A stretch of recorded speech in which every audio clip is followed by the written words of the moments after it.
Salut à tous, c'est encore moi, Patrick Duval.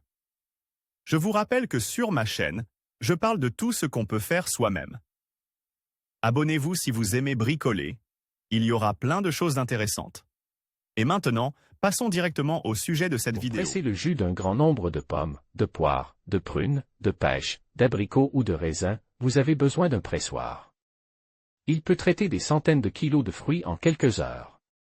Pour un meilleur rendement, les fruits broyés doivent être chargés dans le pressoir. Voyez comment vous pouvez fabriquer un presse-agrumes 2 en 1, capable à la fois de broyer la purée de fruits et d'en presser le jus. Pour en faire un gâteau sec. Matériaux de base, des tuyaux profil de différents diamètres, canal, tôle d'acier de 1/2 pouce, tôle d'acier, tige de direction. D'une voiture, tige filetée, grand réservoir de pressage, réservoir de broyage 8 à 10 litres, moteur électrique puissant avec poulie. Arbre avec poulie et roulement, vanne à billes, latte de chêne, vérin hydraulique de 3 à 5 tonnes. Processus de fabrication du presse-agrumes. Le cadre du presse-agrumes est soude à partir de tubes profil et de canaux. La hauteur du cadre doit permettre l'insertion d'un grand réservoir et le placement du cric au-dessus. Au bas du cadre, une extension est réalisée où une semelle d'acier est soudée pour rendre le cadre stable. Dans le canal supérieur du cadre, à partir du centre inférieur, des patins doivent être fabriqués pour suspendre le vérin. Au bas du cadre, un grand réservoir de pressage est installé. Dans l'exemple, un réservoir en acier inoxydable de 72 litres est utilisé. Par-dessus, un réservoir plus petit de 8 à 10 litres doit être fixe sur le côte, dans lequel les fruits seront écrasés. Un support en tube profil est soude à cet effet. Le réservoir lui-même y est installé temporairement pour être monté, car il devra encore être modifié. Sur le côte du réservoir suspendu, on fabrique un support pour le moteur du broyeur. À cette fin, une charnière est fabriquée à partir d'un tuyau et d'un goujon, et une plaque y est soudée. Le support est soudé au châssis et le moteur y est suspendu avec la poulie vers le bas. Une ancienne barre de direction est installée entre le support du réservoir et la plaque. Elle permettra de tendre la courroie du broyeur. C'est également à ce stade que vous pouvez connecter le câble d'alimentation au moteur et installer l'interrupteur. En bas, une petite fenêtre est percée dans la paroi du plus petit réservoir et un auvent est soudé dessus. Ceci est nécessaire pour que la purée de fruits tombe strictement dans le grand réservoir.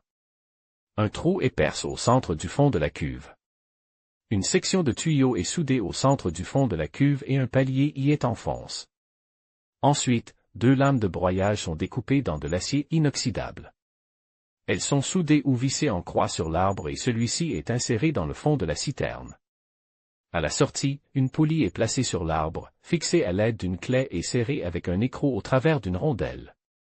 La rondelle peut être pliée vers le bas pour éviter que l'écrou ne se desserre. La poulie doit être rallongée de manière à ce que, lorsque le réservoir est monté sur le support, elle se trouve en face de la poulie du moteur.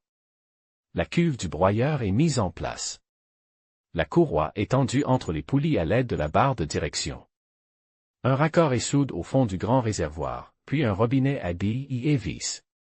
Une paire de grilles est fabriquée à partir de lattes de chêne pour le fond de la presse. Il est également nécessaire de réaliser un cylindre de latte à l'intérieur de la cuve.